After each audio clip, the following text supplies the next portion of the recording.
Thank you all for coming out tonight to our second State of the Schools. We actually started this tradition last year. This is our second go, and the purpose of tonight, aside from giving our band and cheerleaders a little more extra practice, despite they've been practicing a great deal already, especially both groups have in the heat. Thank you to Mr. Egan, his team, and our band students. We appreciate it. You guys sound mid-season already. We also appreciate our cheerleaders being here tonight, full dress, and helping us out with this evening. Thank you, parents, staff members, administrators, board members for coming out. We are going to provide folks with a update on where things stand with our schools. We're going to do a little bit of looking back. We're going to do some looking forward. And we are going to discuss some of the things that are going well, some of the challenges we have upcoming. And then we're going to end things with our new schools. We're going to talk about the new schools and what that looks like. We do have Mr. Sackenheim from SHP here to give us a 10-minute run-through for those that have not been at any of our town halls and have not seen any of the updates. We are going to bring those kind of full circle this afternoon. We also are going to run through for the first time in a public setting our boundaries for the new elementary schools when they're done. We have not made those public. Tonight will be the first time we do that. We are around 95% of the way there. I would not say we're 100. It's not done yet, but we're getting close. So Mr. Lobeck, our Director of Operations, later this evening will walk through what boundary lines look like for the new elementary schools. A reminder that we are going from 4 to 3. We're also building a new middle school behind the current middle school. It's going to be 3 stories. You're going to see a run through today of that building. And we're actually in the midst right now of a $10.1 million renovation to the high school right across the street. If you walk up, you'll see flags kind of along the roof line because right now we're making it warm, safe, and dry for this coming school year. Next school year, we'll start getting into the science classrooms and some of the inside stuff that you can actually see, touch, and feel. So we've got a lot going on right now. I would say at this point, we are embarking on the largest construction project in school district history. Our enrollment is larger right now than it ever has been in Southwest Local School District history, and we're achieving at levels that we've never achieved at in Southwest Local Schools. So to say that things are going well would be an understatement. And it's because of the people in this room. It's because of the parents that partner with us on a daily basis, that build into their kids the other 17 hours of the day. And it's because of the teachers and administrators that are in this room that work with them for the 7+ hours each school day. So thank you for being here. Thank you for your partnership. And I will say, together we are stronger for sure. Let me run through some key pieces. We are going to speak to, like I said, some what's happening now. Our mission is still the same. And actually, I went back to see, when did our mission start? The one that we hang our hats on today. And it's actually, this is our 8th school year with our mission of academic and social growth for all students every day. The tricky part for that is putting metrics or measurements to it, and how do we measure academic growth for our kids? That's a little easier. We're going to get into that in a second. How we measure social growth, things like grit, persistence, apathy, empathy, passion. How we measure those pieces are a little more challenging. Our motto is excellence through relationships, and we hit that hard early, and we hit it hard throughout the school year. Without relationships, both with you as parents and with your kids, nothing else is going to go. And then last but not least, our core values, which we do more than talk to, we act on, which is trust, respect, ownership, and leadership. We're going to look back a little bit today, like I said. We're going to look forward. We're going to talk about some of the things that are new, especially on the curriculum front. We're going to talk about what to expect this year and how we need parents to get involved. And then we're going to provide a new facilities update. First, on the academic side, we're going to walk through some of the report card results. And these are preliminary at this point. They're not final. Once they're final, we will push those out via social media, and I'm sure the Harrison Press and our website. We'll talk a little bit about the class of 19. DECA, HOSA, and robotics are 3 groups that really thrive both on a state stage, local, state, and national. We'll talk about our social growth side and ways for students to get involved and ways they have gotten involved, our community service projects and how we give back to the community, and last but not least, and an important piece is our parent survey. The results from that parent survey are going to be shared with you tonight, some of the trends that came out of that and how we're using that parent survey and the feedback to adjust for this coming school year. Mr. Thomas, Thomas Lowe, Thomas Lowe will be here to speak to our financials, some of the headwinds that we have coming up, and some of the tailwinds that are behind us, helping us. And that's always interesting. Usually people just want to know, are we okay? We are okay financially. We're doing very well academically, and we're going to get into that here now. Some of the awards that we have won this past school year, we had the district and Miamitown both won the State Momentum Awards. This award recognizes schools for exceeding expectations in academic growth for 1 year. Straight A's on all value-added measures, which we really hang our hat on the state report card. For Southwest Local as a district and for Miamitown Elementary, this is a third year in a row that we've earned this award. And I believe there are around 16 districts in Ohio that have won this all 3 years. It's 28 out of 610 have won this all 3 years. So not bad. We're in pretty esteemed company there. Overall A award winners, Crosby Elementary, Harrison Elementary, and Whitewater Valley all earned this award for the Ohio Department of Ed in 18 for earning a summative grade of A for those buildings on the 18 report card. And last but not least, Miamitown with the High Progress School of Honor Award winner this past year. So these are some of the accolades that we received from the state of Ohio. Some ask, what does the report card measure? It's a lot. They attempted to simplify the state report card. They went from 60-some pages down to, I think, 39-ish to explain how we're measured. But basically, starting in third grade, third through 12th, students are assessed on core subjects, reading and math every year, and then every few years in science and social studies. The Ohio Department of Ed basically looks at 6 major categories for each school district in Ohio. They look at achievement. They look at whether or not students are growing 1+ years. And for our goal as a school district, it's 1.5 years for every student. Progress, including special education in our gifted students. Our graduation rate, both 4 and 5 year. Our K-3 literacy, so basically they're taking every group of kids that we have and measuring, are they growing? Are we prepared for success? Do our kids graduate ready for the workforce? Are they ready for college? We look at ACT scores, AP scores, work readiness. What are we good at? We're good at graduating kids. Our goal is 100% of our students graduate college or career ready in 4 years. We grow our kids 1+ year in each of the tested areas. Our minority groups, our special education, our transient students, which we have a lot of, our students that live in poverty are improving dramatically each year, hence the awards that you saw earlier. Some of our challenges are hitting indicators. Indicators means 80% of our students that were tested meet the proficiency mark, and we're falling short on that right now. We're going to get into that in a second. And then we're also falling short on our Prepared for Success measures, which is primarily the ACT scores and the number of students taking those tests. That was quick. Ms. Hayes, you're up. Next up, our Assistant Superintendent Extraordinaire, the person that really makes things go here. If you have not met Ms. Hayes, please do not leave tonight without meeting Ms. Hayes. She's in charge of our curriculum and instruction. She's been working with our teachers all summer, especially the last couple days, and will continue for the start of the school year. So her school year actually started a while ago.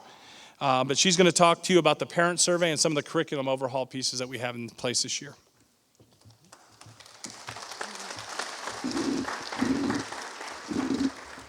Sorry for the squeaking. I'm not quite as tall as Mr. Hamstra. What I would like to start with tonight, I actually asked Mr. Hamstra to move this around a little bit because really a lot of what happens in curriculum comes from the voice of our parents, the voice of our students, and the voice of our teachers. Over the last several years, this is my fourth year in the role of assistant superintendent, we've really looked at our instructional programming to see where are our strengths, where are our weaknesses. Our teachers live it every day, so it's an easy conversation with them to say, here's where we're falling short, this is what we need, and here's how we think we should be able to get there. Another voice that is incredibly important to us is the voice of you sitting in the audience, our parents, because you hear from your students what they're struggling with at school, or maybe what resources they don't have, or things that perhaps some of you are teachers in other districts, and you know of things that exist in other districts that you can compare what we have in our district. And so the voice that comes out of the parent survey is incredibly important, and I read every single response that comes through for the elementary survey, the middle school survey, and the high school survey. Our administrative team is actually meeting tomorrow, and the parent survey from 2019 is a large part of our conversation. It will drive our strategic plans at each individual building, and those survey results will also help us dive into some very deep conversation about some systemic changes that need to happen in our district. The items of concern for me primarily are things that appeared on last year's survey and this year's survey as well. And so we've put some items in place to address those particular concerns. Along the lines of curriculum, what we saw from parents was parents felt that there was a lack of consistency among grade levels in what we would call vertical alignment. So the third grade experience was way different than the fourth grade experience, for example. But then they would also see differences among teachers that had the same grade level, but students were in different classes. And so if you had a parent who had, let's say, Mrs. Vanell, for instance, at Harrison Elementary, and then a sibling was in Mrs. Spooner's class, maybe two different experiences. And part of that was because we did not have a resource in place that was common for all of our teachers, and we also had not done a curriculum alignment for 6 years. Well, as you know as parents, in that last 6 years is when Common Core came on board, then Ohio revised their content standards, and a lot of changes happened, especially along the lines of state assessment in that time. I think the number one question that I get at district office, being in charge of curriculum, is from parents, elementary parents in particular, I just don't understand this new math. How many of you had that experience? Yes, I see lots of hands in the audience. That is by far the number one concern, question. We cannot move away from Ohio standards. Obviously, that's what our students are held accountable for, and our teachers as well. That is our curriculum. But helping you to understand what our students are learning in class was a crucial item of focus for us. That came through on the parent survey last year and this year as well, and we've addressed that in curriculum. I'll talk about it in just a second. Another thing that came through at all levels was the topic of bullying, and how are we as a district addressing bullying concerns. It is housed in the safety and school climate part of the survey, and so tomorrow at our administrative meeting, we will spend a lot of time talking about new programs that we've got in place this year. There was one particular school last year who actually made it part of their strategic plan and saw tremendous results just by focusing on some efforts with their students through PBIS programs and awareness, just having conversations with students. What we're doing well, communication. Mr. Tracy's Facebook messages were a huge hit this year at the junior school. And again, that's something that came from a parent. It was a request because we had students who started their day here at the high school and never had the opportunity to hear the junior school messages and announcements for the day. So again, repeating, we take very seriously what parents give to us as feedback. We also had many parents say, we feel welcome in your schools. They enjoy the environment. They love our teaching staff. Our front office secretaries are super helpful for them. We have pockets where we need growth. And again, we'll address that tomorrow as we put plans in for next year. And finally, the teacher quality and instruction. Despite the fact that for the last couple of years we struggled a bit with resources, our teachers still knocked it out of the park. And they are incredibly compassionate individuals who care about your kids. And I could not ask for anything better than that. And so that was the parent survey from this year. One thing that we are focusing on that is going to be a big part of our conversation tomorrow is how we're going to improve our gifted service model. As most of you know, last year was the first year, and it was due to budgetary reasons. We moved our gifted intervention specialist at the elementary school into the role of instructional coach to support the teachers, and so that we would be able to serve students in the actual classrooms with gifted service. That is a work in process. We do have plans this year to improve that. We also have a county consultant from Hamilton County ESC who comes out and provides professional development to our teachers so that they can learn how to better strategies to help our gifted students grow. And so that is definitely something that we're working on. So coming out of the parent survey, again, was that idea of curriculum. And so this year has been all about curriculum overhaul. We have made some incredibly major shifts in our ELA and math curricula.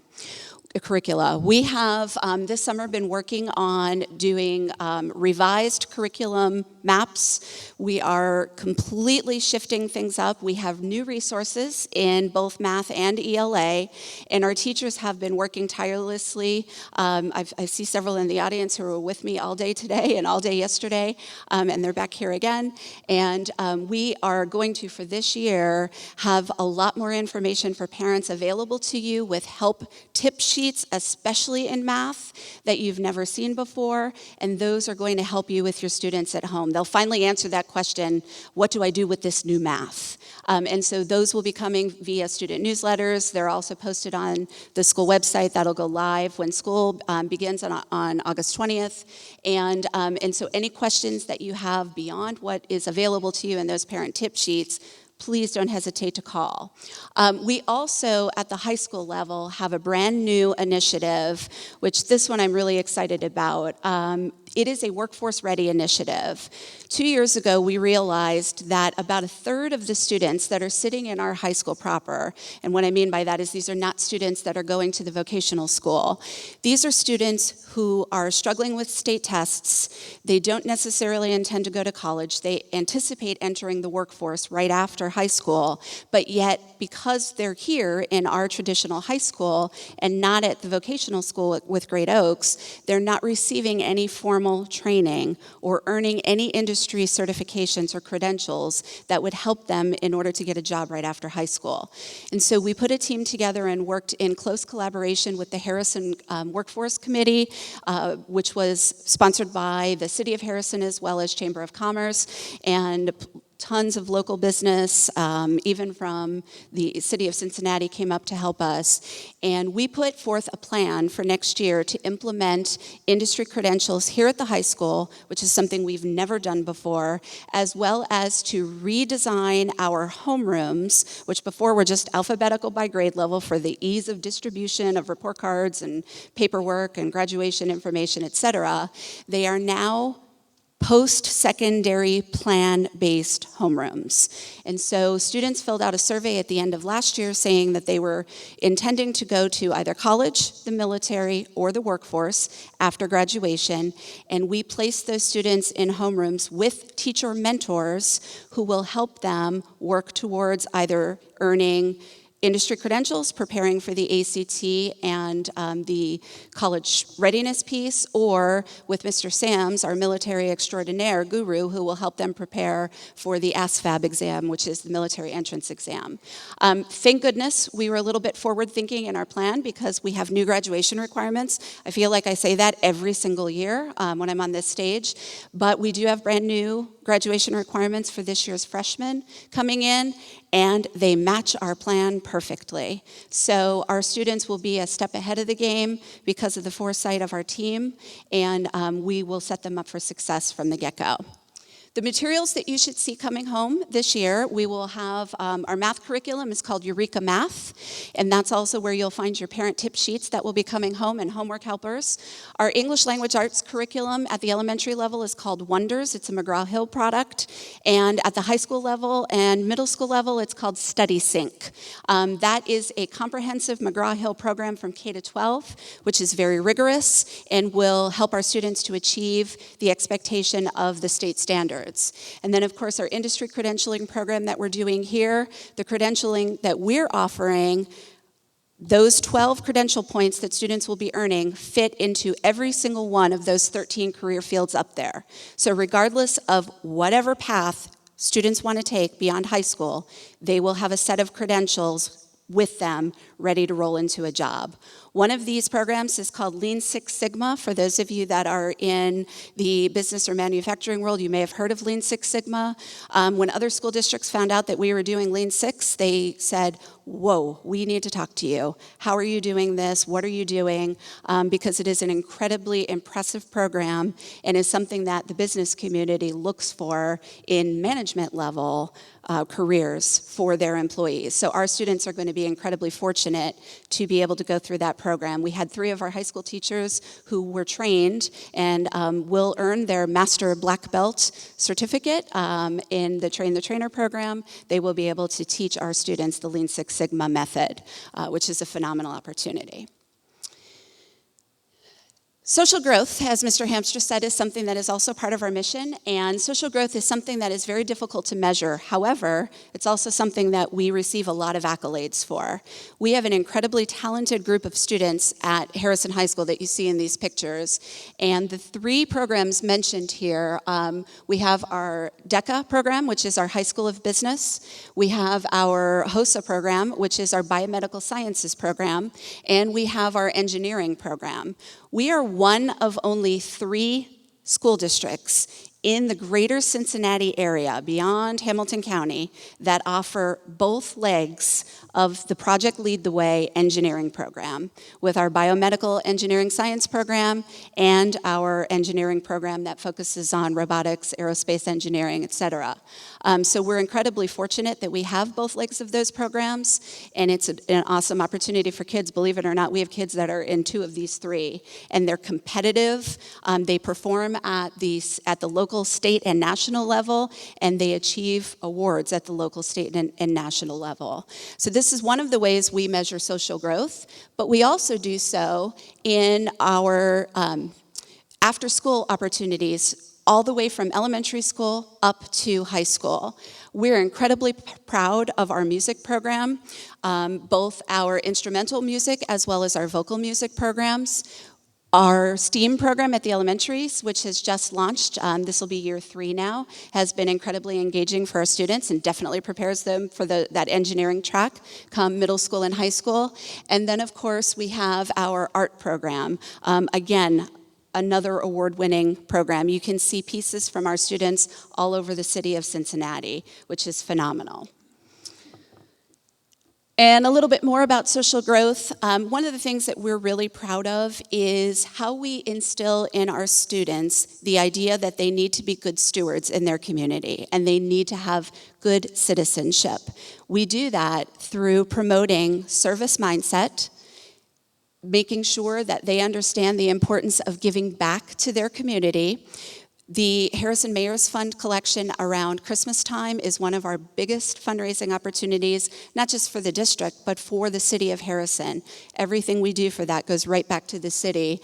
And philanthropy, last year was our first day with Day of Service, in which our students went out and did multiple service projects around the community. We have students who volunteer for various organizations, Matthew 25 Ministries, food pantries, et cetera. And so that is part of our philosophy at Southwest. In order to produce a well-rounded student, they need to have the principles of service and giving back to the community behind them as well.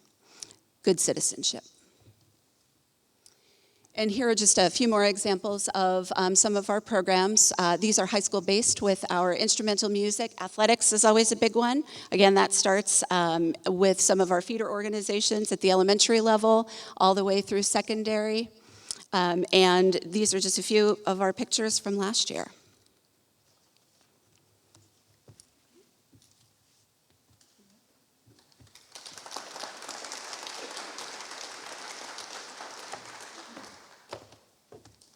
Okay, take a deep breath. That was a lot.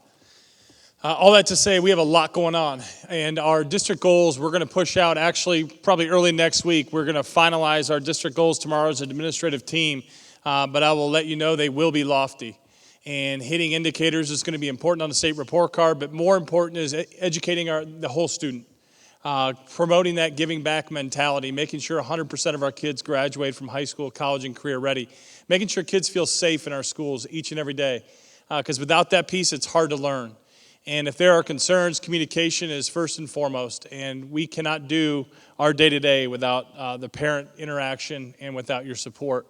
The other piece is our mission-driven aspect, which is something that drives us each and every day. Like I said, it's been in place for 8 years, and will continue to be in place until we achieve all of our goals. Financial stewardship, we're going to speak to here in a second with Mr. Lowe. And in essence, we need to make sure that we handle the dollars that are put in our hands and our care are spent appropriately.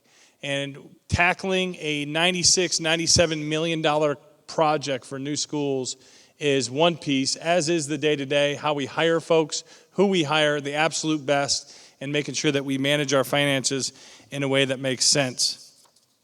What's new? We do have new start times, which I'm going to get to here in a second. At the high school, it's a 10-minute shift. The elementaries are the same. The junior high is the same for this coming year. Personnel, we did have 6 new teachers this coming school year. 9. 3 more since I was gone. 9 new teachers. We also have several new folks in administrative roles, which I'm going to get to in a second. We're going to talk about what we're watching closely. And then again, like I said, we're going to talk about new schools. I lost my place. Give me 1 second. As far as safety goes, Alice training, we just met earlier this week. We met with all of our administrative team, as well as the Hamilton County Sheriff's Department, the Harrison Fire Department, and the Harrison Police Department to go over the school safety plans for each and every building.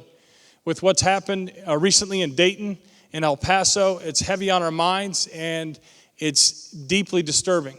And we fully understand the importance of mental health, which is a piece that's huge in our schools, and we've promoted or bolstered over the last 2 years and continue to bolster with Talbert House, which is working both in our schools and with our families at their homes, as well as this year, something new. It's called Hope Squad. And Hope Squad is an organic group that it's basically peer-to-peer.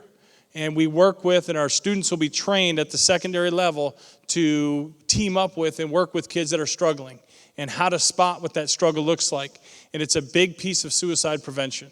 And it's establishing those relationships peer-to-peer. And some of the thing, I saw a news story today with the post-its you see getting put up in the Oregon district up in Dayton. I don't know if you guys saw that. The post-its that they're putting up is part of a Life Squad group up in Dayton that are saying, don't give up, hang in there. We're behind you. And little things like that, signage goes a long ways. We took this idea from Mason High School. We took a team over there, and we were walking around, and we said, what are all these post-it notes on every single locker? There's like 3,500 kids in that school. What are post-it notes on every locker for? And they said, that's to keep kids going. That's to keep their spirits up. And we have a group that does that each and every week. They put post-it notes up, they put signs up, and they have different social events to keep kids involved, which is important. Social media fencing, I actually got an alert as we were standing here today.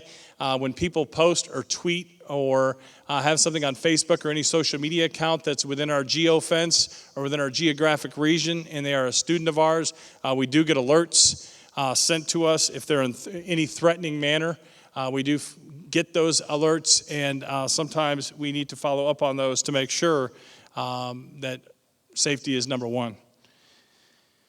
Short and long-term plans for SROs. We are looking to increase our SRO presence, but we also in our SROs in our schools, Joe Willig and Louderby, both are our Harrison police officers. We also have Officer Canada with the Hamilton County Sheriff, who patrols our Miamitown Elementary and Crosby Elementary. They do a tremendous job, not only just patrolling our school grounds, but also getting to know the kids and families. And I think that's an important piece. That's that proactive piece that hopefully we never have to get reactive with. And we are looking to bolster our SRO presence over the next couple of years, as well as improve our mental health professional presence in our schools. Right now, we do have one in every building. We're looking to improve upon that as our numbers continue to grow with enrollment. We want to live our mission daily. Our state report card improvements are essential, and we realize that, and our strategic plans that we have in place will address that. We want 100% of our students involved from kindergarten through 12th grade. I applaud our elementary principals for incorporating so many different clubs into their schools to get kids involved after school. From board games to karate, we have kids involved in different things all the way through high school. Our graduate college and career ready, we are looking for 100% of our students to walk across that stage each and every year, ready to go. And then you saw the giving back piece with the community outreach. We will again be doing the Day of Service, which is September 14th this year. I don't know if you saw the numbers underneath that slide. We had 800 plus students involved on 30 different projects throughout the community, which is mammoth. We will be, like I said, we'll be doing that once more. Next up, a real quick hit on the financials. Mr. Lowe.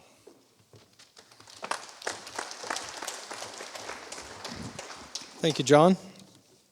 So I want to take a minute and talk about how we finished our 2019 fiscal year. We ended with a very strong cash position. We had some very good headwinds that went our way. A lot of that was around public utility tax growth. We've seen Texas gas compressor stations come in and double our public utility tax. That had a huge impact on our 5-year forecast and our overall health financially. As far as real estate tax growth goes, typically we don't receive inflationary growth on real estate tax, but we do receive growth from new construction. So as you can see, we get a lot of things going in the community, and that growth is turning into dollars for the school district. The interest rate environment has also changed dramatically in the last 12 months. We are getting considerable more interest on both of our bond and construction fund investments as well as our general fund investments. And we truly believe that the new buildings that are coming soon are going to be more efficient and result in a operational cost savings for the district. As far as some headwinds that we're facing, we got slowed income tax growth. So right now we budgeted 4.5%, and in 2019 we experienced a 2% growth in earned income tax. That has an impact on our forecast for several years.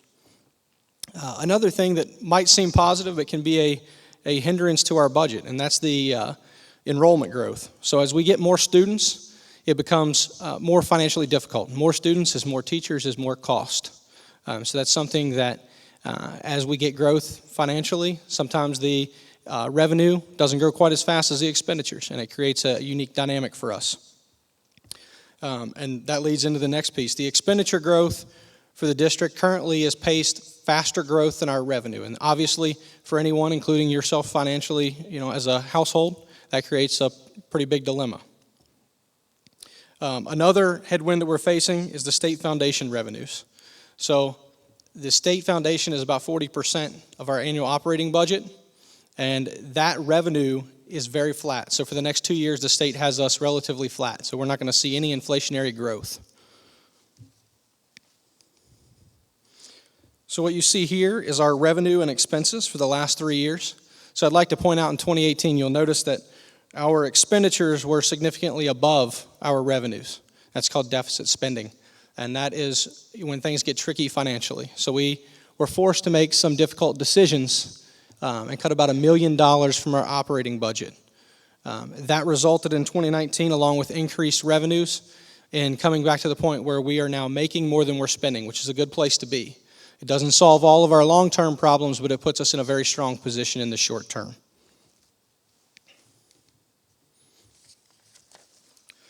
The other thing I wanted to share with everyone is a chart that shows where our revenues come from. I know everyone's always asking, how does the school district fund it?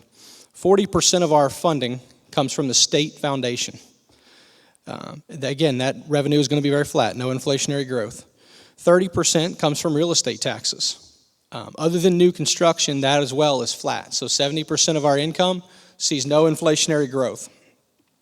12% comes from earned income tax, and that is the one area where we as a school district have the opportunity to get inflationary growth. As wages in our district increase, our earned income tax increases with those wages. The other 7% comes from the public utility tax, and that's where we discussed about Texas gas doubling our public utilities tax. The remaining 11% comes from miscellaneous items like interest, student fees, and items such as this. It's also good to see where our expenditures come from. When we take a look at the expenses, what you're going to notice is like any service-based business, 72% of our expenditures are people, right? It's salaries and benefits. Those are the people who drive this school every day and make it what it is. Another 22% of our expenditures are purchased services.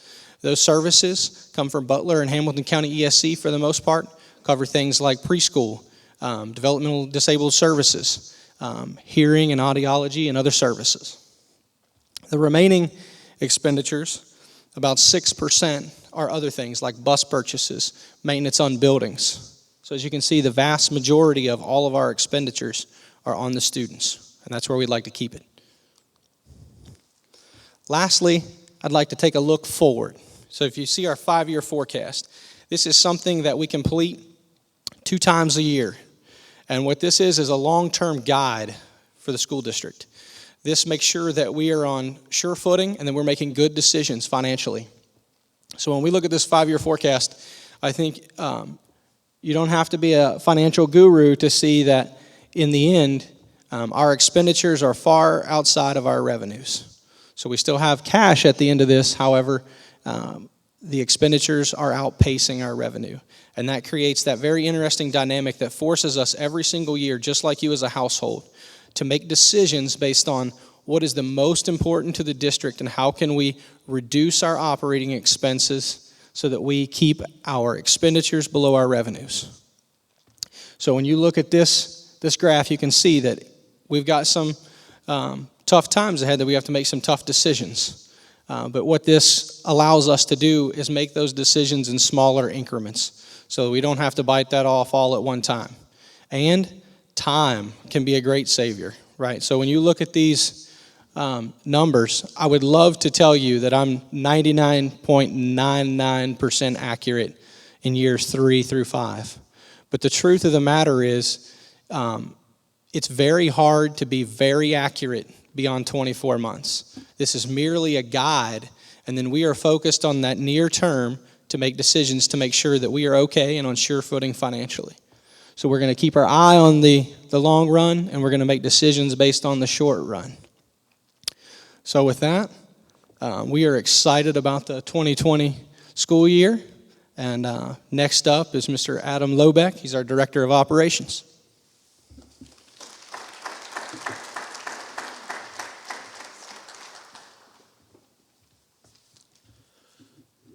Good evening. So I'm going to talk about a couple of the new items that Mr. Hamstra already mentioned for us.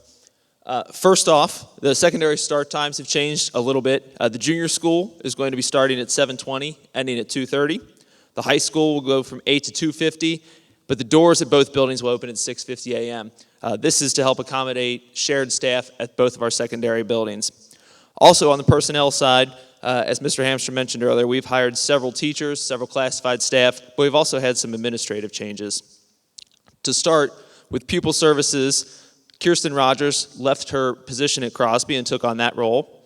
Joanna Gotti took on the role at Crosby, taking over for Kirsten as principal. Brandon McBee has taken over for Joanne at the high school as an assistant principal, and Jackie Gill will be taking over one bell as a dean of students at the junior school as well. These are all internal candidates that have been promoted because they've shown great leadership skills. It's always great for our district when we promote from within because we have a lot of great leaders here in our district already. The other thing that is new is students. Our student enrollment continues to increase at a rapid clip. We're getting new students every day, several of them, and we, as John mentioned, are at the highest ever enrollment in Southwest history, and this continues to rise. All right, things that we are watching closely. As you've heard throughout the presentation, we keep a very close eye on our mission metrics. We're looking to make sure that we are on target for both our academic growth and our social growth. From a financial standpoint, we continue to watch and monitor and make sure that we're in line both in the short term and the long term. This follows significant cuts each of the last 2 years that totaled about $1.5 million, which we've already cut.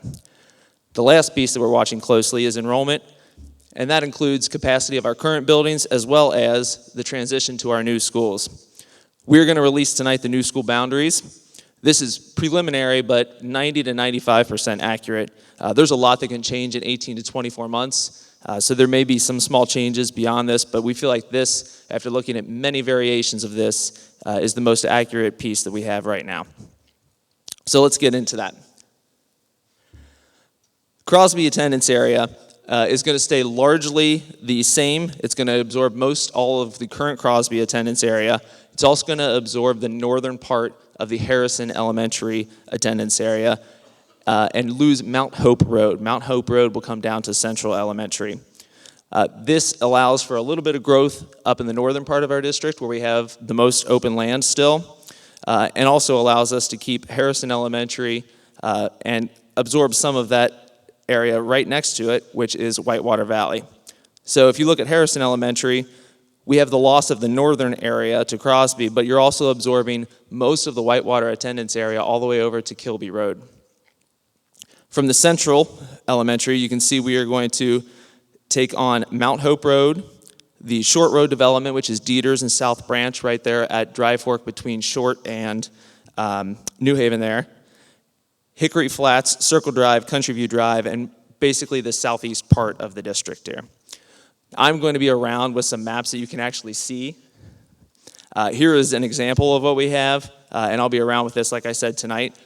It's very difficult to see, so I'm happy to stick around and answer any questions, but basically anything north of New Haven Road is going to be the Crosby area. Anything south of New Haven and west of Kilby, that will be the Harrison Elementary attendance area, and then the central campus will house the rest of the students. In terms of how we came up with these, this is not just random. We looked at many variations of this. But here are a couple of the key points that we considered.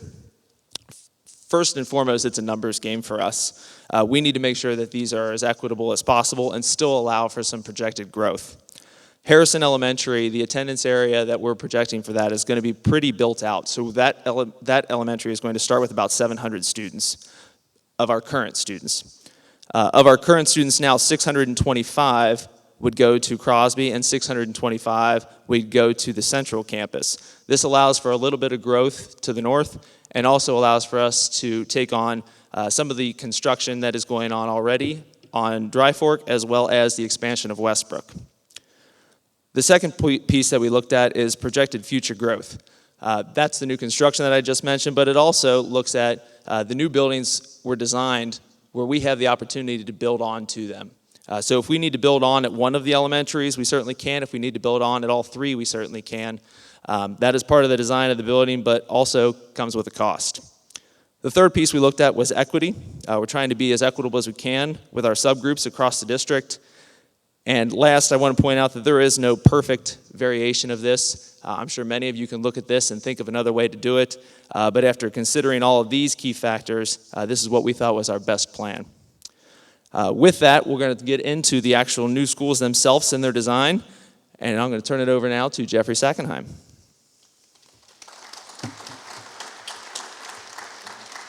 Okay, so I'm Jeffrey again from SHP, representing the design team that the district hired a while ago to help with this very big building program.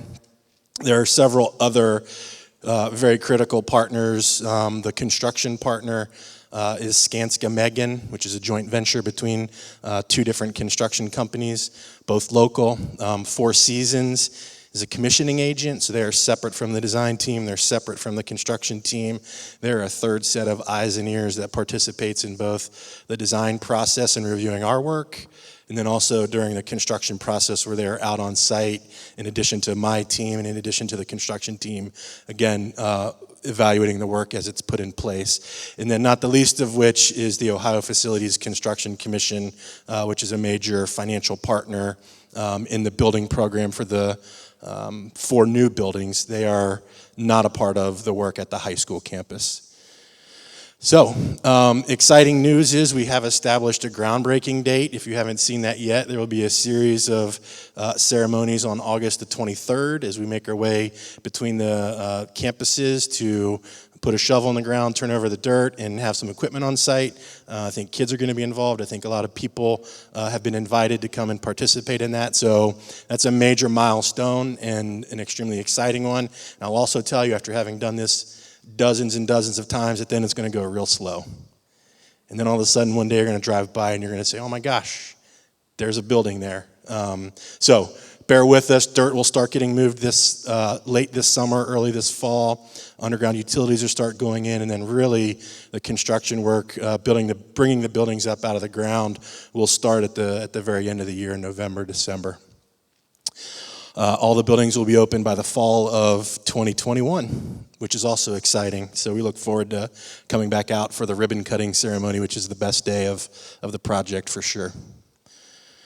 I'll start with an update on the high school, and I'm going to move down here a little bit in case I need to point at anything and highlight it. But we have, as John mentioned at the beginning, we've started some work at the high school already this summer. A little bit north of $1 million worth of work is being put in place, and it is really focused on two super critical areas of that building. One is a major re-roofing and roof repair project, and the other is a major cleaning and masonry restoration project. So if you've been by the building or driven around the building, you see people working everywhere, cleaning things up, removing old brick that has deteriorated or fractured and putting new material in. The concrete band all the way around the building, which is here. It used to look black. It's now been cleaned and looks like fresh new concrete. As we progress over the course of the next 2 summers, we're actively right now in the design phase for summer for next year, which will start to move a lot of improvements to the interior of the building. These are really just high-level bullet points of what's planned for those. That project, looking ahead, is just a bit above a $3.5 million project. There's going to be some pretty significant infrastructure improvements on the inside of the building. We're taking a pretty deep dive in the science labs and classrooms, and then a series of finish upgrades throughout the building, in hallways, in some classrooms, in restrooms, places like that. And then the final summer will also have about a $4 million budget, and we'll be focused on interior improvements as well, significant technology upgrades, significant security improvements, and a little bit of reprogramming of the interior of the building for student safety, ease of access, and circulation throughout the building. And then there is also planned series of site circulation improvements at the high school campus, because if you ever drive through there, there's a whole bunch of stuff that goes on that's a little bit confusing, and therefore maybe not the safest traffic patterns or pedestrian patterns for people going to ball fields or going to get to their car after school or coming into the building in the morning. So that final summer will hopefully correct a lot of those current issues that plague that campus.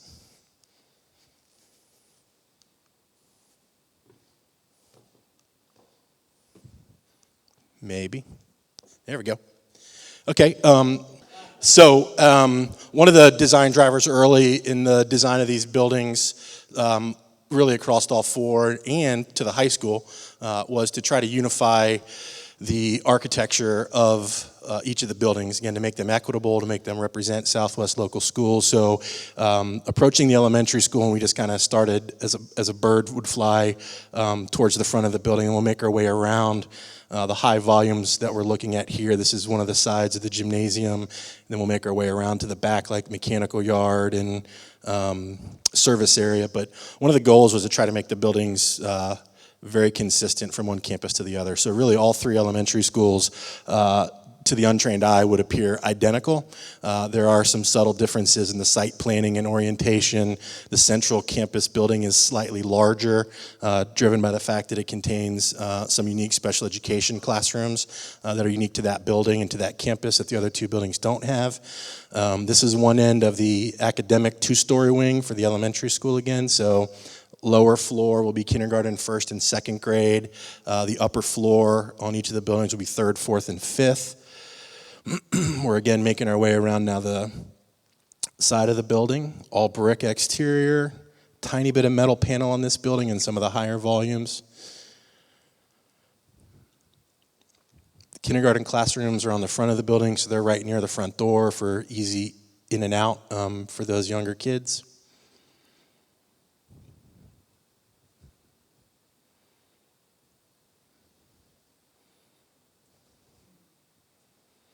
Big windows into each classroom. Entries are highlighted by this glazed green brick that gets more dense as you approach the front door. So now we're down at ground level, and we would be walking right up to the front door of Harrison Elementary School. For a point of reference, if you want to go to the next slide, please, we're going to be walking right through those doors right there where those people were standing out in front. We're now in a secure vestibule entering into the administrative suite, which again will be set up identical at each of the elementary schools. There are multiple layers of security, both active and passive, that are woven into the design of each of the campuses and each of the buildings.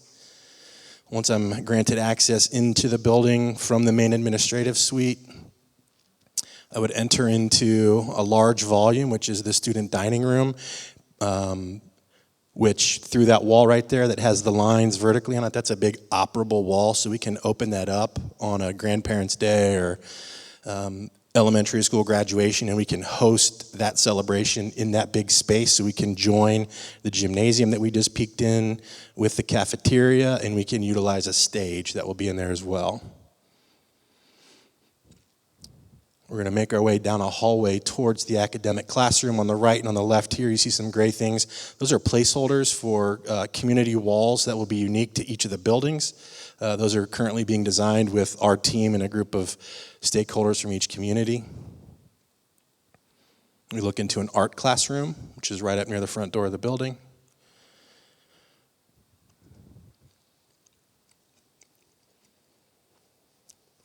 We have extended learning areas within each of the floors of really all the buildings. We're in one right now as we enter the main academic suite. Again, kindergarten classrooms are going to be to the left of the image. As we make our way upstairs to the second floor, we'll take a walk down the hallway, which is lined with classrooms, but has these places outside of each classroom, which are intended to be for small group instruction, reading intervention, where we can pull kids out of the classroom for one-on-one instruction or small group work in this open classroom here, or potentially a spot where 2 or 3 teachers can collaborate. Large group restrooms right in the middle of the building on both floors.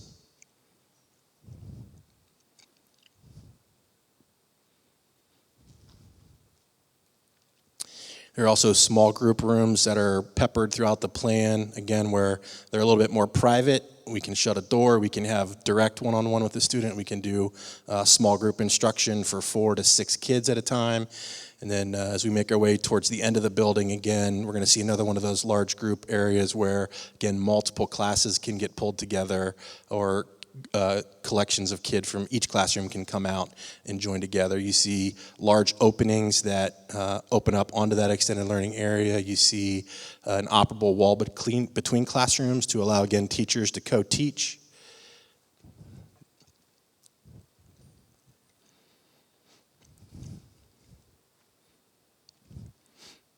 All the furniture is flexible and mobile. The individual tables that you're seeing there can be reconfigured any number of ways to, again, facilitate multiple types of learning and individual instruction or small group instruction.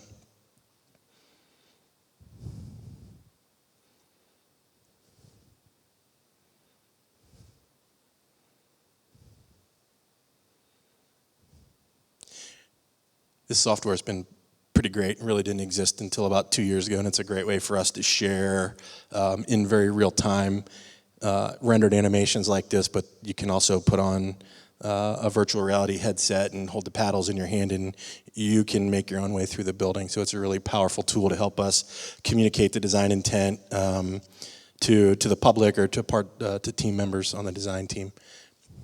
Next one, please. So now we're going to go back to the outside of the junior school, which, to orient, the main entry is going to be right behind that tree in the very center of the screen. We have music and big box type spaces, cafeteria, main gym, auxiliary gym, behind the big green wall there with the SLSD superimposed on it. And then really to the right-hand side of the plan is where we have all of the academic functions. That begins as a 2-story building and then ultimately steps up to a 3-story building. So that main entry is right underneath that canopy that projects there just off to the left of the screen.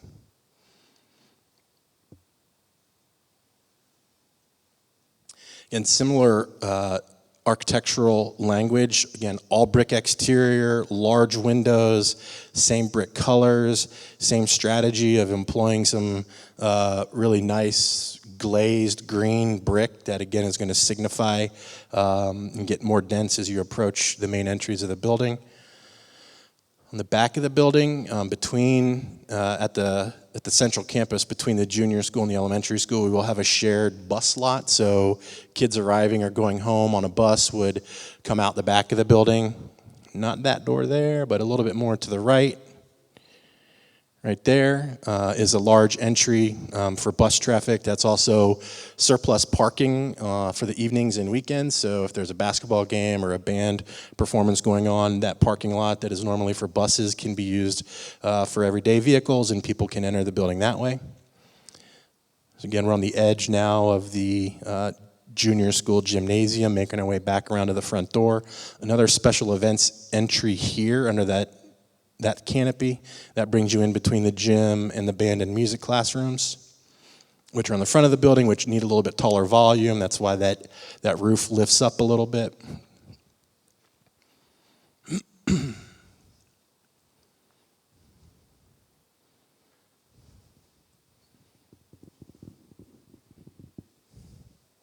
We've had a lot of conversations about the color of green on that metal panel. Miss Peak, I'm looking in your direction. It's been great. So again, we're back at the front door now at ground level. Immediately to your left upon entering the building again, in that single-story volume there, will be the administrative suite. There's a big conference room on the corner. So if we can go to the next slide, we'll go into the building and we'll take a similar interior tour. Again, beginning with a secure entry vestibule, where as a visitor or a kid arriving late, I have to be given access to come into the administrative suite to get checked in before I can move on then into the rest of the building.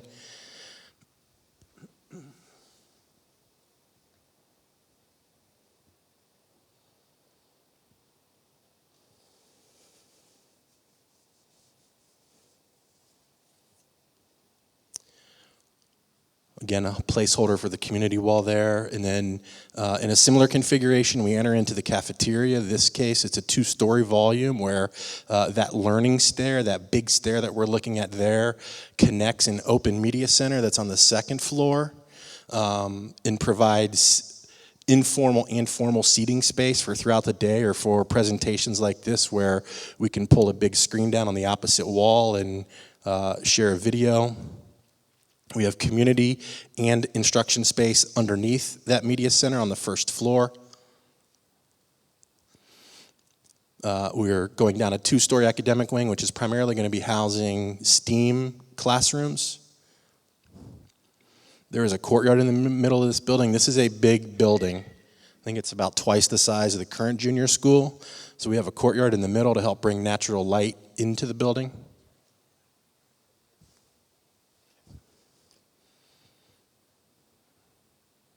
Again, making our way now into the 3-story academic wing. The 3 floors of the academic wing stack perfectly top to bottom, so the grade level experience moving through the building is going to be the same. We're going to go upstairs real quick. Bless you. Again, extended learning areas immediately outside of the classroom for small group instruction. You can see one of those small group rooms there that we can close a door but still have access to technology and whiteboards and pin-up space.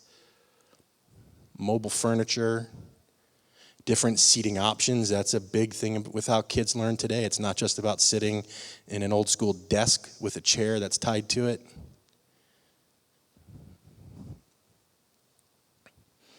Again, we can see an operable partition between 2 classrooms, so if 2 teachers want to collaborate, they can open that door up. If they need to spend their time individually with their class, they can pull that door shut.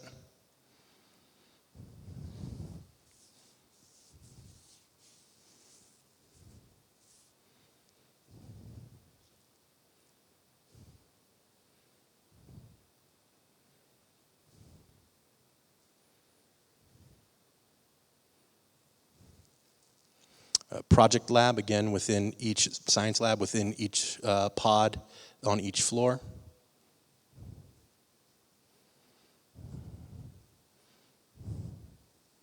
This is a much bigger building, so it's a slightly longer video.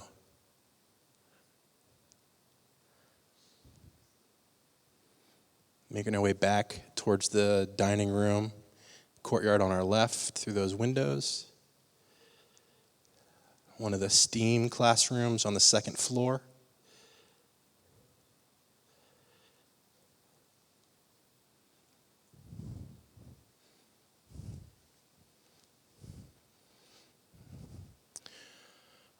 We're now on the edge of the media center that's on the second floor that again is flanked by 2 small group workrooms, a series of stacks, informal furniture in the middle.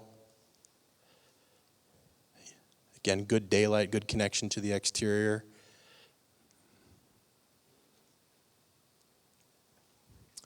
We'll come down the learning stairs. You can imagine this space during lunch or during a presentation in the afternoon where we can have 150 kids seated on these stairs. They're bigger than stairs. You can see the normal stairs on the edge there, but we can have a presentation going. We can have someone speaking in the room, and so it will ultimately be a very flexible, multi-purpose type of a space.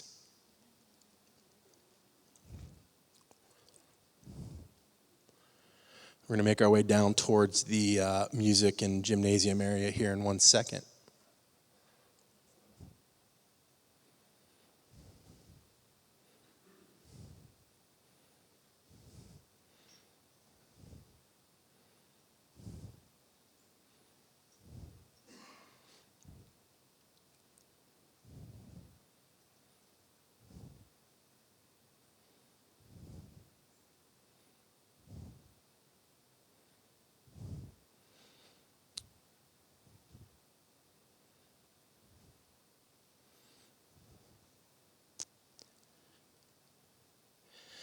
So the junior school has technically 2 gymnasiums. There's one on the main ground floor. This would be the main competition PE gym, which is large. I forget how many seats we have in the bleachers. I want to say around 800 and maybe a little bit north of that. But the bleachers can push back up against the wall. We can have full use of the floor area.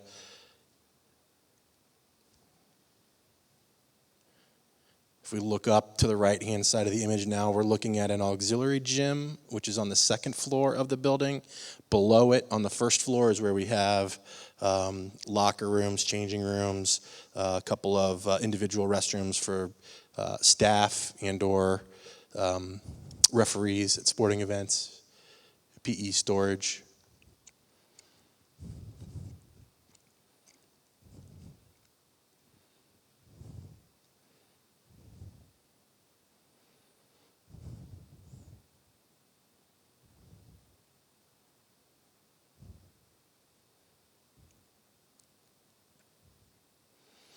And I think we wrap up here in one of the music rooms, which again is on that front corner of the building with the roof that angles up a little bit to give a higher volume in that room to help with the acoustics.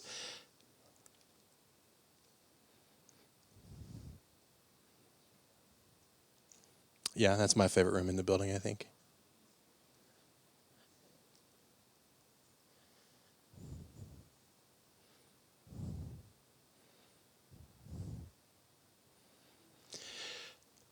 So I'll say thank you for letting us help you design your new schools. It's been a real pleasure. I look forward to also bringing these out of the ground and having a ribbon cutting in a couple of years. So thank you, and apologize for the technical difficulties.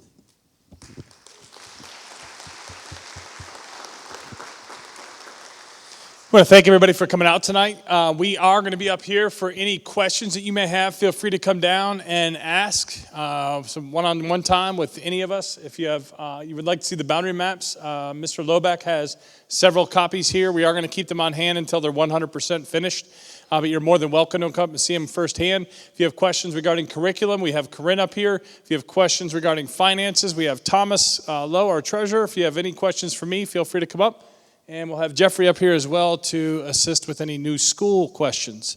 And if you've got an IT question, we'll keep her up here as well. So thanks for coming out tonight. We appreciate everyone's attendance. Have a great evening.